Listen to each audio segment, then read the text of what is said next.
You know that some of the greatest jazz musicians, despite their incredible talent, struggled with devastating drug addiction? From legendary pianists like Bobby Timmons, who composed jazz classics but lost his battle with heroin, to trombonists like Jimmy Knepper, here are 20 worst drug addicts in jazz history. 1. Charlie Parker. Charlie Parker was not only a saxophonist, he was a revolutionary. Known as Bird, he was instrumental in developing bebop, a fast and intricate style of jazz that revolutionized music. His improvisational skills were unparalleled, and his capacity to play rapid-fire notes with amazing accuracy made him one of the greatest musicians of all time. But as Parker's music reached new heights, his life unraveled. He began using heroin during his teenage years, and soon it just dominated his life. During the 1940s and 1950s, drugs were rampant in the jazz scene, and most musicians felt heroin made them more creative. Alas, Parker became one of its greatest victims. It resulted in his erratic behavior, cancellation of his performances, and ongoing financial woes. Although he was a genius, his drug abuse made him an unreliable individual, and clubs began rejecting him. His health soon deteriorated, and when he was in his early 30s, he appeared decades his senior. In 1955, aged only 34 years old, Charlie Parker passed away in a hotel room. The cause of his demise was pneumonia and drug abuse complications, but his body was so ravaged that the coroner believed he was in his 50s. 2. Billie Holiday.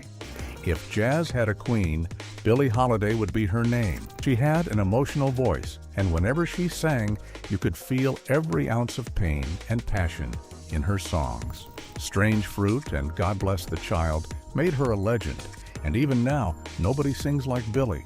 But behind that marvelous voice lived a life of pain. She faced racism and sexism throughout her career. She also became an addict to heroin and alcohol after facing it all. Like Parker, she fell into addiction early in life, and once heroin took its grip, it never released its vice. Her use of drugs resulted in several arrests, and at one time, she even spent time in jail. The government focused heavily on her, particularly after she performed Strange Fruit, a racial violence song. She continued to perform despite her problems, but drugs and alcohol ravaged her health. By the age of 40, Billie's body was in decline. In 1959, at the age of 44, she passed away in a hospital under police guard after being arrested for possession of drugs. She had almost no money remaining, one of the greatest singers in history. 3. Chet Baker. Chet Baker was more than a jazz player. He was a celebrity. With his good looks, easy trumpet playing, and gentle, nearly haunting voice, he became a household name of the 1950s most celebrated jazz musicians. Tunes such as My Funny Valentine established him as a legend of cool jazz, a milder and more melodic form of jazz that opposed the frenetic bebop scene. But whereas Baker's music was smooth and effortless, his life was a shambles. He became addicted to heroin in the early 1950s, and it soon dominated his life. His addiction resulted in canceled performances, arrests, and even jail time in various countries. He was once so far gone on drugs that he found himself homeless in Europe, fighting just to stay alive. One of the low points of Baker's life was in 1966 when he was attacked, apparently over a bad drug deal, and had his teeth knocked out. This was disastrous for a trumpet player. Without teeth, he couldn't play. His career suffered for years, and he disappeared into obscurity. But Baker was obstinate. He was eventually able to play again using dentures and came back during the 1970s and 1980s. Still, his drug use never ended. In 1988, he was found lifeless outside of a hotel in Amsterdam. He had jumped from a window, but most are convinced that his drug use was responsible for his demise. He was 58 years old. 4. Miles Davis. Miles Davis wasn't simply a jazz musician. He was a force of nature. From bebop to fusion, he revolutionized jazz at least 3 times, never looking back. Records such as Kind of Blue and Bitches Brew sealed his place in history as one of the greatest innovators to ever hold an instrument. But by the 1950s, Miles Davis dropped into heroin, as did much of the jazz community of that era. He got so involved that he played for a bit and then lost touch with music altogether. He even turned to stealing and peddling his belongings to use for drugs. But unlike Chet Baker, Davis did succeed in leaving heroin in the mid-1950s. He isolated himself for days, withdrawing without any medical assistance. It was a vicious experience, but he emerged stronger. When he was clean, he went back to music with all his strength and made some of the best jazz albums ever made. Miles Davis's tale is one of redemption. Although he continued to have other issues in life, he showed that addiction could be battled and overcome. He kept composing revolutionary music until his passing away in 1991 at age 65. 5. John Coltrane. John Coltrane was not only a saxophonist, he was a visionary. His music took jazz to new heights, and his records such as A Love Supreme and Giant Steps are ranked among the greatest of all time. He possessed a distinctive style, complete with lightning-fast, intricate solos that left listeners in awe. But before he was a legend, Coltrane had a problem with heroin addiction. In the early 1950s, he toured with Miles Davis's band, but his use of drugs became so out of control that Davis dismissed him. This was a wake-up call for Coltrane. He knew he was ruining his career and needed to reform. In 1957, he stopped using heroin cold turkey and experienced withdrawal by himself.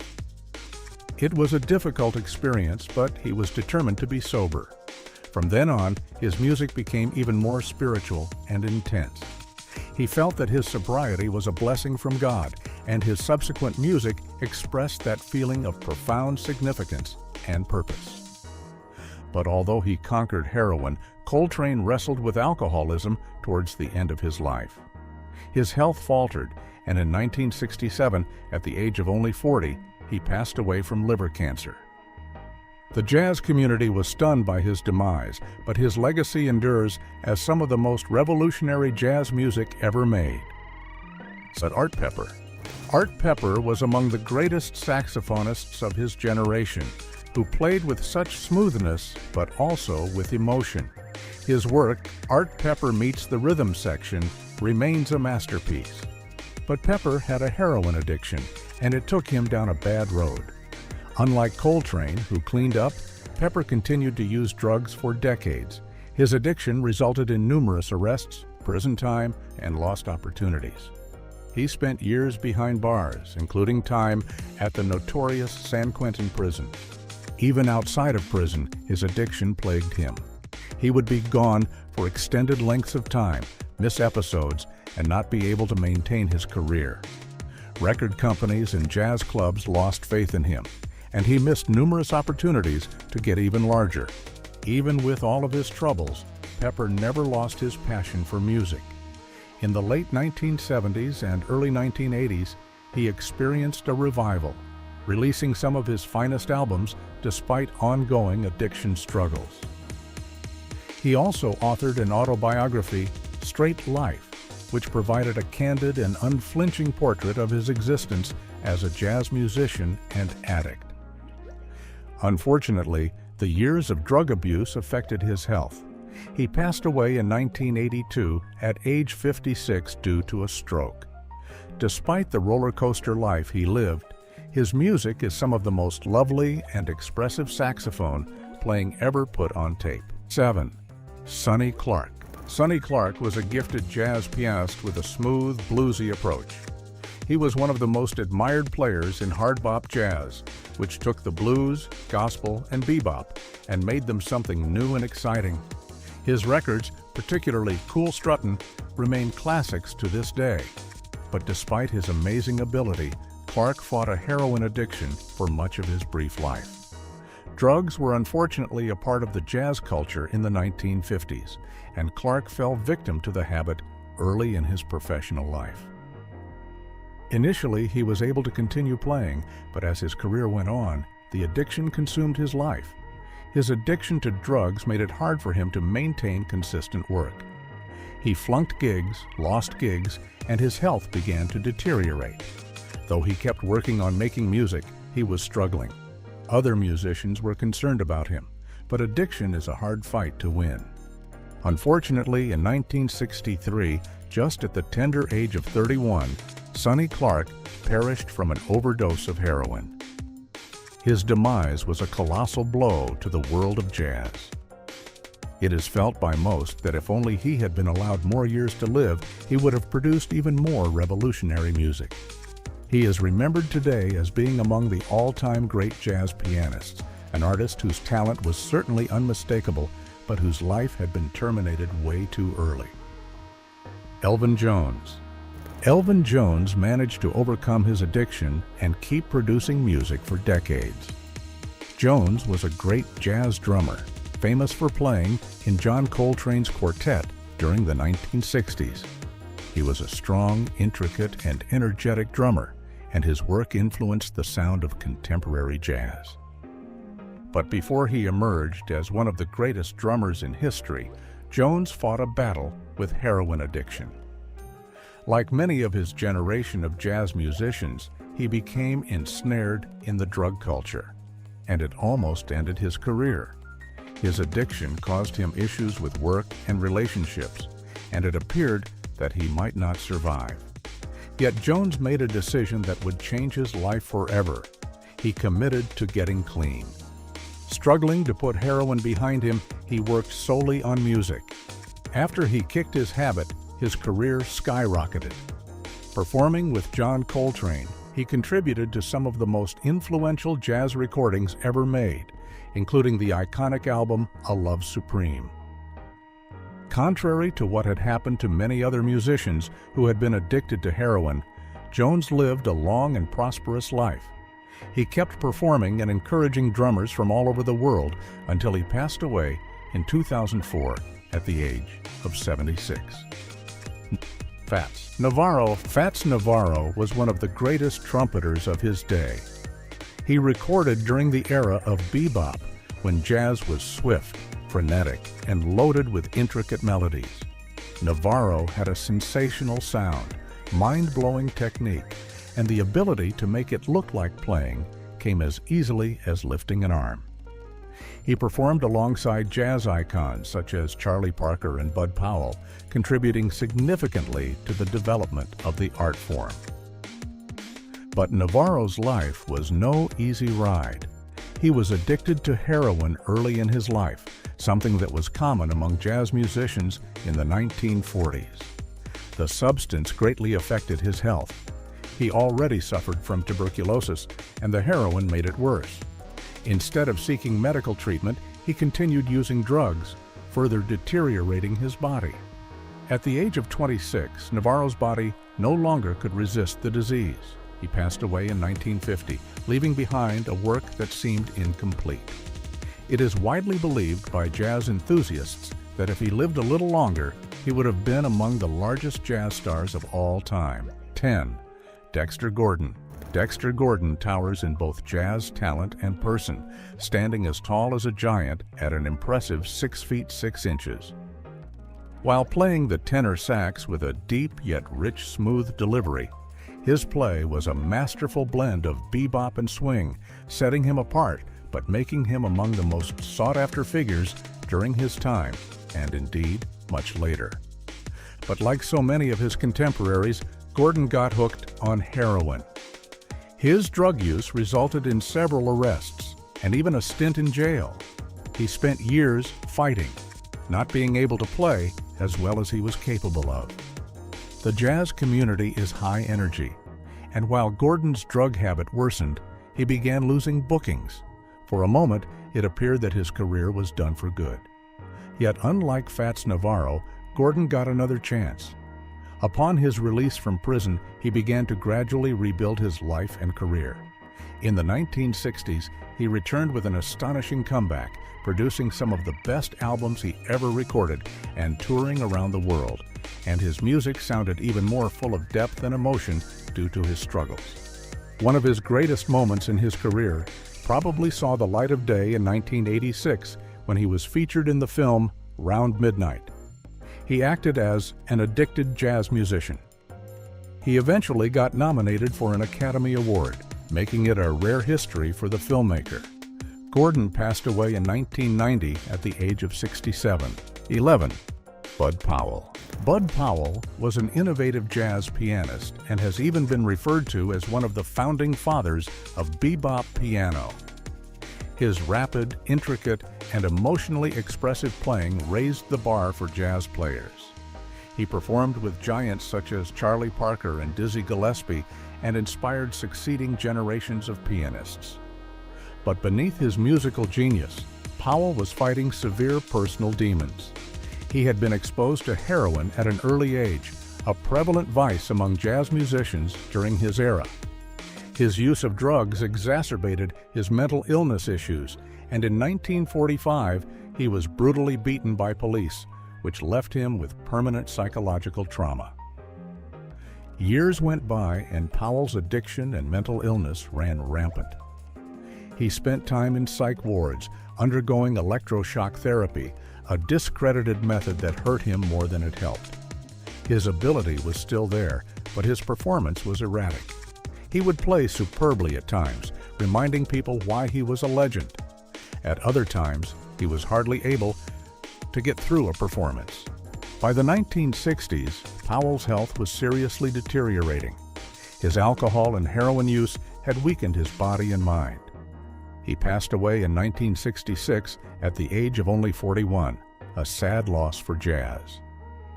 His impact on jazz piano is second to none, despite his troubles. 12. Stan Getz. Stan Getz was famous for his rich, smooth sound on the tenor saxophone and was nicknamed The Sound.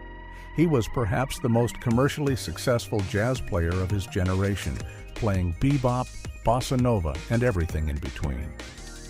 His collaborations with Antonio Carlos Jobim and João Gilberto introduced Brazilian jazz to the masses and made hits such as The Girl from Ipanema globally famous. But beneath his suave sound, Getz had a violent and troubled life driven by decades of drug use. He began to take heroin as a teenager and soon became entrenched in a cycle of drug use, arrests, and self-destruction. In 1954, he was arrested for stealing from a pharmacy in the hopes of purloining drugs. He was sentenced to prison, but even that did not succeed in getting him to stop. Getz's addiction impacted not only his professional life, but also his personal life. He was known to be abusive to his family and co-workers, and he is one of the most controversial figures in jazz. His talent and charm kept him in the limelight, but those who worked with him knew the ugly truth behind the scenes. Though he struggled, Getz was eventually able to break his heroin addiction and resume performing. His later life was filled with some of his finest music work, demonstrating that even after decades of devastation, there could be redemption. He passed away in 1991 at age 64. 13. Red Rodney.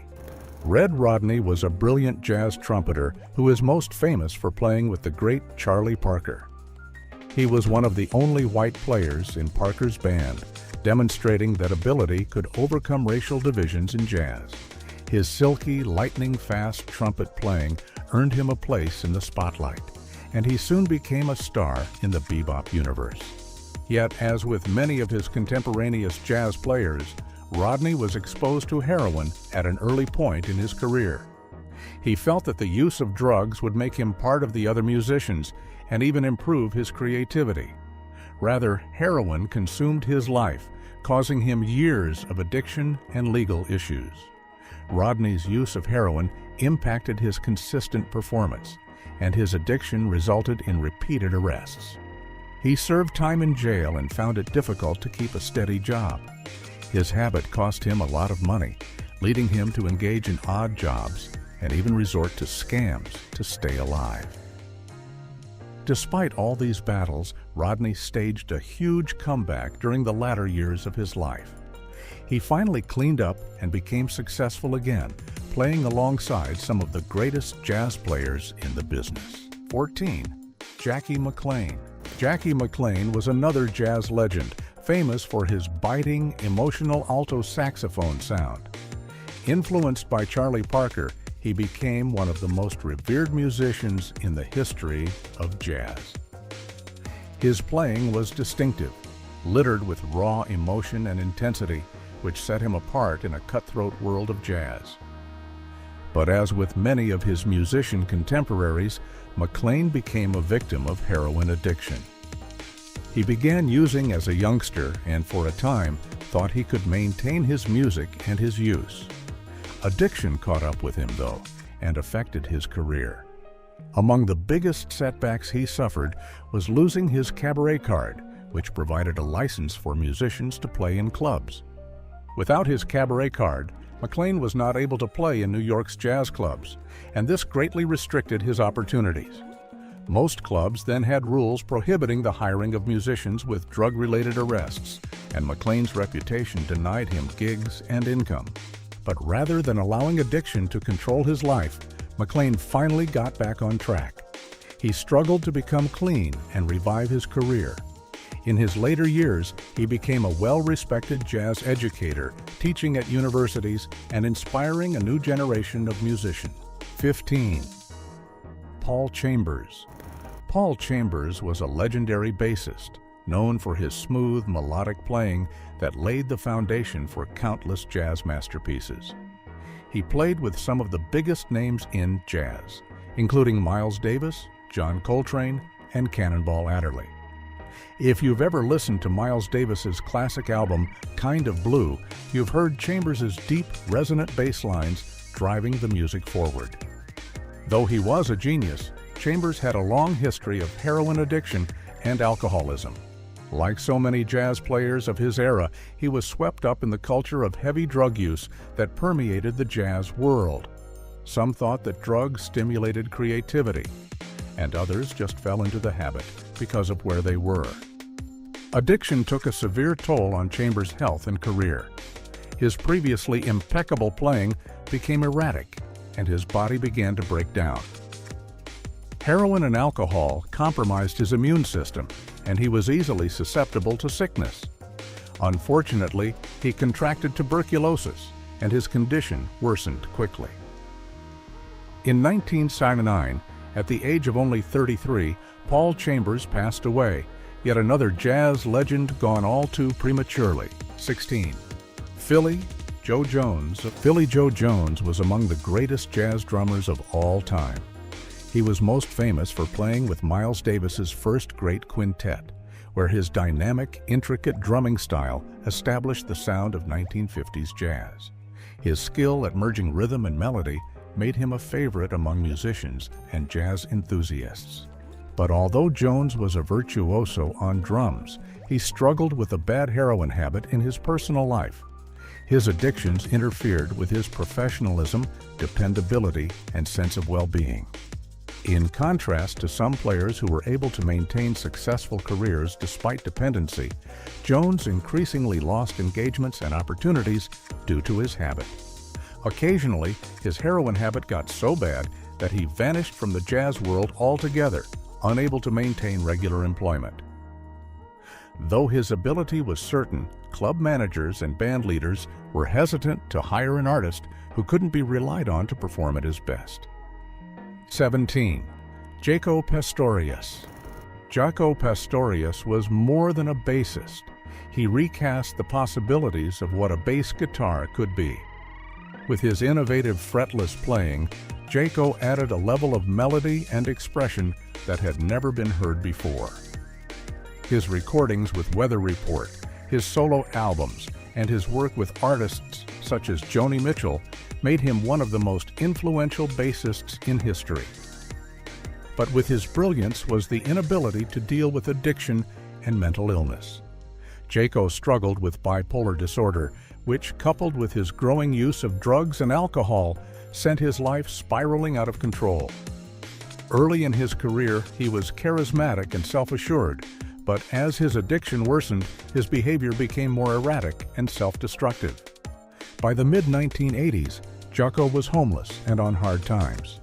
A musical genius celebrated by the public, he had become a figure who was said to have lost control of his life.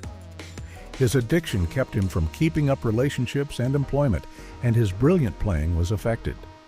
His tragic collapse came in 1987 when he engaged in a fight with a bouncer at a Florida nightclub. The beating sent him into a coma, and he passed away days later at the age of 35. To many, Jaco's passing away was a terrible loss, first and foremost because of what he had done, but also because of what he still might have achieved. 18. Lee Morgan. Lee Morgan was a trumpet genius, demonstrating incredible talent at an early age. He was already playing with Dizzy Gillespie's big band by the time he was a teenager, which was evidence that he had something special. His combination of technical ability and emotional depth established him as one of the top trumpeters in jazz, and his 1964 album, The Sidewinder, was a massive success. But while his career was riding high, Morgan had a secret addiction to heroin. Like other jazz musicians during this period, he fell victim to drug abuse, which caused disruption in his life. He became unable to deliver performances steadily as his addiction overpowered him at times. Once he became invisible in the music industry completely. But Morgan was fortunate to have someone who had faith in him, his common-law wife, Helen Moore. She got him clean and back on his feet and brought him back onto the stage. By the late 1960s, he was back performing at a top level and creating phenomenal music.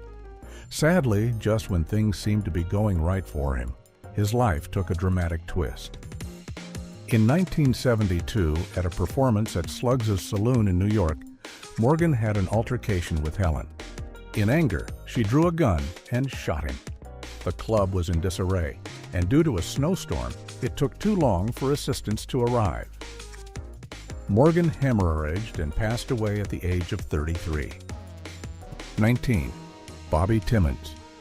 Bobby Timmons was a pianist with magic in his fingers. He is most famous for playing with Art Blakey's Jazz Messengers, a band that defined the sound of modern jazz. His music combined soul, blues, and hard bop, which made his playing instantly identifiable.